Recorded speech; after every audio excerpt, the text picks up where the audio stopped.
What if I told you that India's railway transformation did not begin with Vande Bharat, not with dedicated freight corridors, not with electrification, and not even with high speed rail?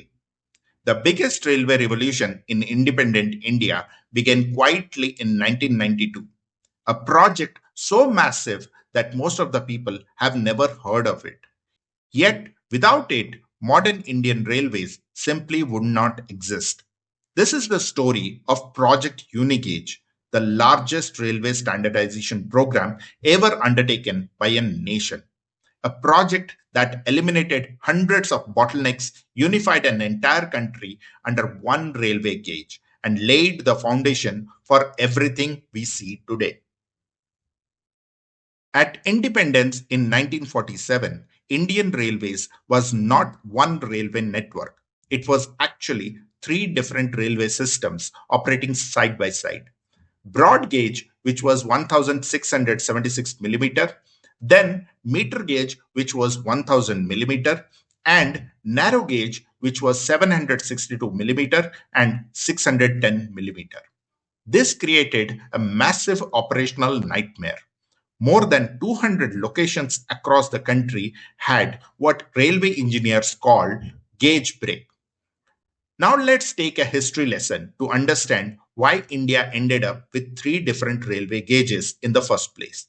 The story begins in 19th century during British rule when the first passenger train ran between Bombay and Thane in 1853.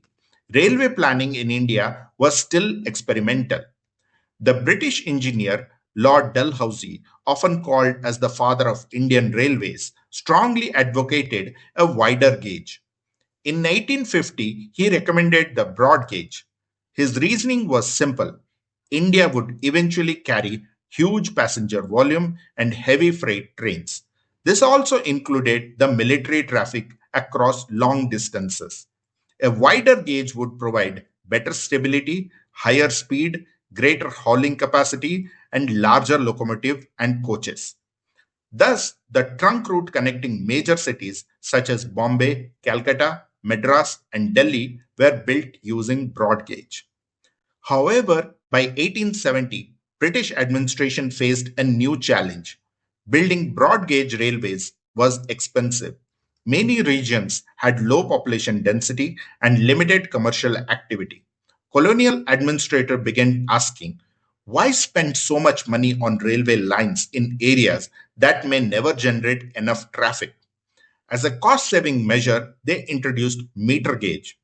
As a result, vast networks of meter gauge appeared in Rajputana to Malwa, Awadh Jhansi region, Deccan region like the Pune Miraj Londa, Nilgiri mountain railways, southern part of Madras Presidency, etc. The British viewed these routes as secondary lines feeding traffic into the main broad gauge network. For even more difficult terrain, another solution emerged: narrow gauge. Narrow gauge was chosen primarily for mountain regions, forest areas, areas with light traffic, and princely states like Baroda, Gwalior, and Mayurbhanj. Now, all these different gauge systems initially made sense with respect to the capital expenditure, but there was a hidden cost from operational perspective. At these locations, freight had to be unloaded and reloaded. Passengers had to change trains since the locomotives could not continue their journey, and wagons could not move seamlessly across regions. Then, what was the result? Higher logistic cost, longer travel time, cargo delays with pilferage and damage, and finally, those regions with different gauge remained isolated from country's economic growth. In many ways, gauge breaks acted as an invisible tax on Indian economy. Recognizing this problem, Indian Railways launched Project Unigauge in 1992. The objective was simple: convert the entire network into broad gauge. But the execution was anything but simple. Over the next 3 decades, Indian Railways undertook one of the largest engineering transformation in railway history. More than 21,000 route kilometers of meter gauge and narrow gauge lines were converted to broad gauge. Today, more than 97% of India's railway network operates on broad gauge. Thousands of trains can now run seamlessly across the country without interruption. A passenger boarding a train in Kerala can travel to Kashmir on a continuous broad gauge network. A freight train loaded in Gujarat can reach Assam without facing gauge conversion bottlenecks. This was unimaginable 3 decades ago. Many people think gauge conversion simply means moving rails farther apart. In reality, it is almost like rebuilding an entire railway line.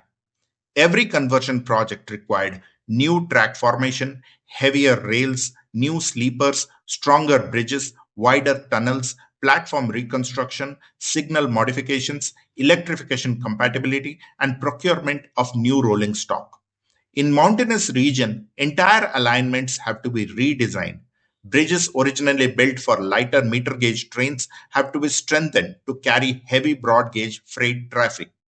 This was not track modification, it was railway reconstruction on a national scale. Project Unigauge was not just an infrastructure program, it was a nation building program. Nowhere is this more visible than in Northeast India. Building broad gauge railways through Himalayas, river valleys, and difficult terrain transformed regional connectivity. States that once depended heavily on road transport gained direct railway links to the rest of India. The railway expansion towards Mizoram, Manipur, and other northeastern states significantly improved by having economic integration, fast freight movement, better passenger mobility, and strategic military logistics. In fact, broad gauge expansion into the Northeast is now considered one of the most significant strategic infrastructure achievements in independent India. Today, we celebrate Vande Bharat, dedicated freight corridors, Kavach, high horsepower electric locomotives, and Amrit Bharat stations. But none of these could have achieved their full potential without Unigauge. Why? Because standardization creates scale. A single gauge means common rolling stock, simplified maintenance, better asset utilization, higher speeds, larger freight trains, and network wide train deployment. It is extremely important to note that the metro projects and the high speed rail projects currently in progress in India are built on standard gauge. This is because standard gauge can handle higher speeds and faster acceleration. Examples of train operating on standard gauge are TGV and Shinkansen trains. But Indian Railways uses broad gauge due to higher load carrying capacity, and Project Unigauge is the invisible foundation underneath India's railway modernization. One of the biggest beneficiaries of Project Unigauge has been railway electrification. Once broad gauge standardization accelerated, electrification could be deployed rapidly across the network. In 1951, India had only 388 route kilometers of electrified railway. By March 2024, that figure had crossed 62,000 route kilometers.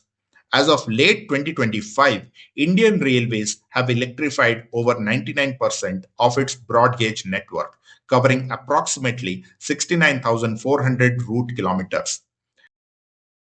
This pace of electrification increased dramatically from about 1.4 km per day in 2004 to 2014 to more than 15 km per day during 2019 to 2025. Benefits include reduced diesel imports, lower operating cost, higher hauling capacity, faster acceleration, and reduced carbon emission.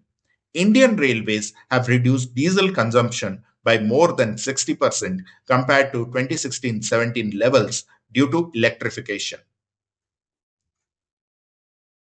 According to Government of India data released in 2025, the railway electrification levels of different countries who heavily rely on railways for public transport are as shown.